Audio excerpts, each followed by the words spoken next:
लेने प्रसाद था। हमारा उसने अपना कपड़ा फाड़ा, जो भी पहन रखा होता कुर्ता, पहले कुर्ता थे, ये जो आजकल का आधुनिक वेश तो था नहीं, पर धोती कुर्ता आज भी महाराज पहन लो तो महाराज अलग ही लगते हैं, उसका तो मुकाबला ही नहीं है।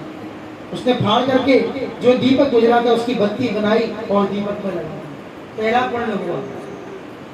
शिव जी अपने आप पूजा करा लेते हैं, नैवेद्य लिया, उसको ग्रहण करके जैसे ही भगने के लिए हुआ, निकलने के लिए थोड़ा सा ज्यादा ले रखा था हाथ में खाने के लिए, सिर्फ भक्त वहां लेटे थे, ठोकर लगी, वो सब जाग गए, चोर चोर हल्ला मचा, लाठी डंडों से पिटाई कर दी, पहले उसकी आंख फूटी, उसके बाद शरीर में चोट लगी और उसका शरीर शांत हो गया। पाप कर्म कितने किए थे और शरीर कहाँ पे शांत हुआ? शिवालय।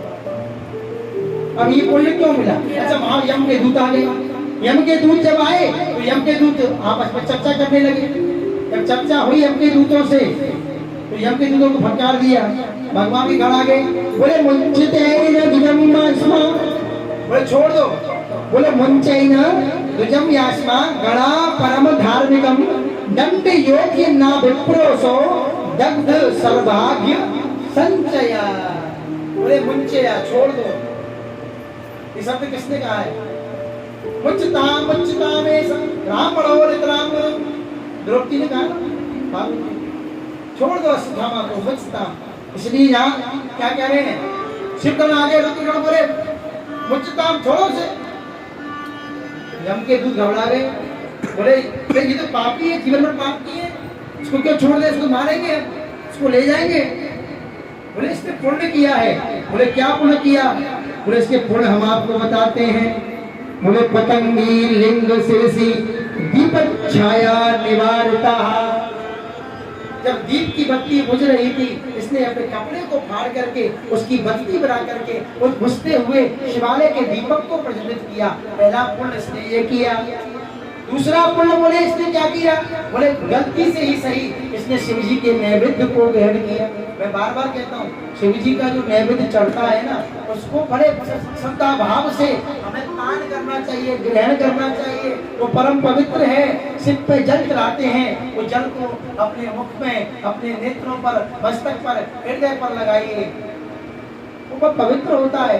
भ्रांति में ना पड़े, शास्त्रों की माने, कपूरों की ना माने।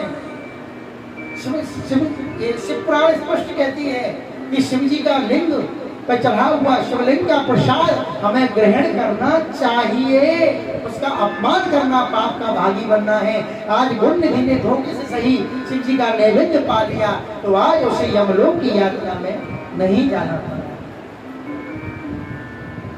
और शिव गुण निधि को शिव लोग ले गए।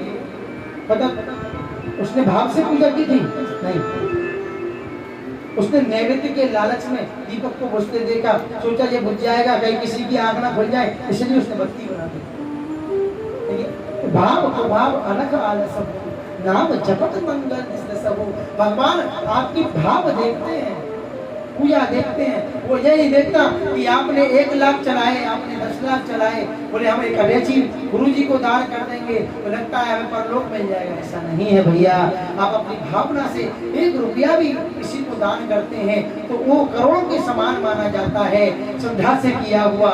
यदि छल कपट से कोई आपसे लाखों रुपए छीन रहा है तो वो ना तो आपको फलेगा ना उसको फलेगा, क्योंकि वो दान था ही नहीं, वो तो केवल व्यापार था, एक दूसरे के प्रति छल था, एक दूसरे के प्रति कपट भावना थी। ये होता है। अब तो महाराज उसका कल्याण हुआ, उसकी मुक्ति हुई। यहाँ आगे कथा सुनाते हैं। ब्रह्मा जी बोले 5